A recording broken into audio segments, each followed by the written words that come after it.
Well, Police Minister Cele says his men and women in blue will continue to wage war on the proliferation of illegal firearms. He revealed yesterday that firearms are 3 times more likely to be the weapon of choice in all reported murders. Minister Cele says their focus is on removing guns that are in the wrong hands. So how easy or difficult will this process be? Well, we're joined by criminal forensic investigator Kelvin Rafadi. A very good morning to you, Kelvin, and thank you so much for joining us. So I suppose that is the question. He is talking a big game, is the minister, and some might say that he's always talking a big game, and yet here we are sitting with 6,424 murders in just the second quarter. So how easy or difficult will it be for him to get those guns out of the wrong hands? I'm Rana and hi Faith. Thanks for inviting me. With the illegal firearms, it's not that easy because we need a strong intelligence on where to look for these guns and where to find the guns and the modus operandi of the people that are in possession of these particular guns. In that case then, Calvin, when we're reading out these particular crime statistics, although in instances there has been a decline, but it almost appears as though here the criminal is winning. And the criminal has somehow become more confident in their ability to carry out the activity at the expense of the police service. And really here it's around questions of, is it a capacity thing? Is it a training issue?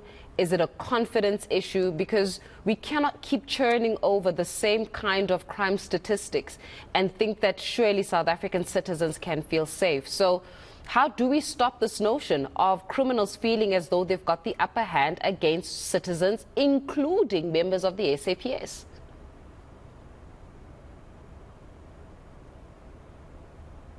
Yes, that's a good one. You see, most of the firearms that are out there in the loose and are in the criminal hands, most of them, they come from police stations which were robbed. You get police stations in the outskirts where it's more in the quiet area. So there are criminals that target those police stations to go and rob them at night and take those firearms. Then you get the military barracks, the barracks of the military, where they are broken into and those firearms goes into the hands of the criminals. Then, as you can see, the decline of the farm robberies. Now, what used to happen, many farm owners, they get competency for firearms in big quantities. They're more collectors of firearms.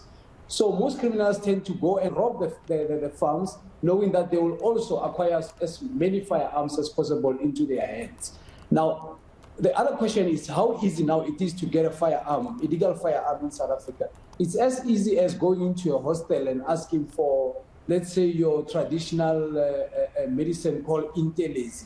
As long as you can trust it to be given that, you can easily now, your next question and say, do you have any tool for me? And then they'll bring firearms to your possession. And the pricing of it is determined by a firearm that comes from a house robbery, let's say, or is still fresh, coming from an owner, a gun license owner. Those firearms, they tend to be sold at a higher price. Whereas if you buy a firearm and illegal firearm and it doesn't have any history or no one knows the history of that firearm, the price becomes less because now they believe, this syndicate, they believe that with those firearms, you might come across after, maybe if you get caught, it goes for ballistic. You might be accountable for other murders. So that's how it's easy as it is to get a firearm in South Africa. Kelvin, I want to touch on GBVF rather. That is essentially a pandemic, because I know a lot of people will call it GBV epidemic, but I think a lot of people will agree with me when we say it is, in this country, a pandemic. Statistics in the second quarter at least there's been a slight decline, but it's not something that I think can be celebrated or even applauded, because it is still quite rife in this country. When there are guns in the wrong hands, when there are farm murders, which I think also have somewhat gone down, when there is so much that the police minister and his department need to be dealing with, how then do they deal with the scourge, this pandemic that is GBVF? Yeah, you see, with the GBVH and GBVF, I think the stats somehow, they are not that, I wouldn't say they are manipulated.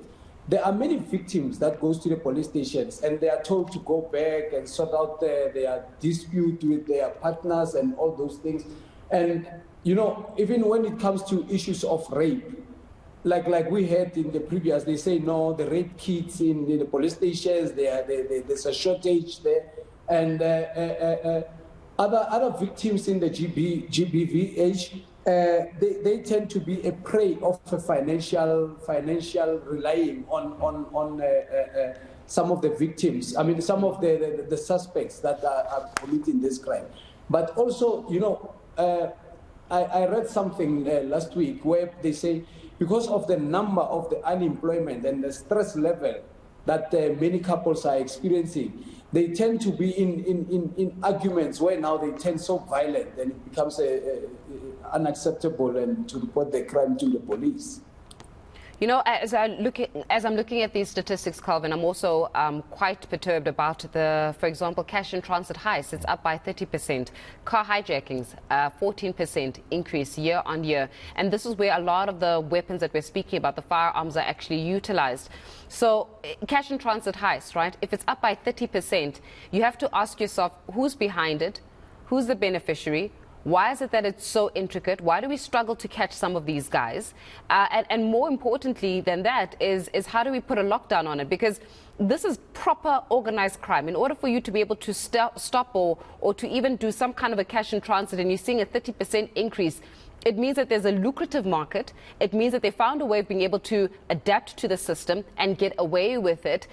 But also you have to worry about just how organized and just how skilled these individuals are in being able to carry out this particular crime. What do we know about this? I mean, is there any form of research or any form of understanding about this? Because 30% increase in cash and transit heists is a dangerous figure. It is dangerous for those that are caught in the crossfire. It is dangerous for some of us that go to the filling station and all of a sudden you could get, in the middle of it at any moment in time. So 30% is no easy kind of number here. How did we get here? Yeah, no, I agree with you. You see, the problem with the cash in transit, the people that does this modus operandi of a crime, they are well known in the townships or wherever in their hideout places. Now, that's why I'm saying that the crime intelligence, that's where the police now, they are lacking in terms of the crime intelligence. Like in the old days, how they used to sort out this thing, they used to have safe houses in the township, whereby it's going to be known that who's hijacking cars, who's stealing cars, and who stole which car and where. Now, if at the cash in transit, let's say now you see a red bakkie, a Toyota red bakkie that rammed the cash in transit, and then you don't see it at that particular now syndicate or the particular criminal, then you can match it and say, oh, there's the one that has committed the crime. So the collection of the crime intelligence it's lacking in this space. And also, we come in the forum of informers, you know, in the past, and the informants now, they are not well catered. So what I mean is police need to pull out rewards. They need to anonymously pay this, gather a collection of information from the informers, and they need to pay them on time and well.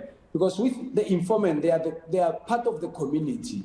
Now, when you are part of the community, you know who's who and who's doing what. Because when cash in transit gets committed, it's done in a place and then a safe house when now they must go for a hideout and not to be caught by the police. It's within the community. Now, the community, they've got strong intelligence themselves, so the police need to cater the informants in the space so that they can get enough information to tackle the crime, not only on the aftermath after it has happened. Most definitely. We can only but hope when we do have a conversation with you again, Calvin, that there's been a decrease in cash in transit heists, of course, in hijackings, sure, but most importantly, in making sure that those guns falling into the wrong hands, that number has also come down. But we leave it there with you. Thank you so much, Calvin Rafari. He is a crime forensic investigator.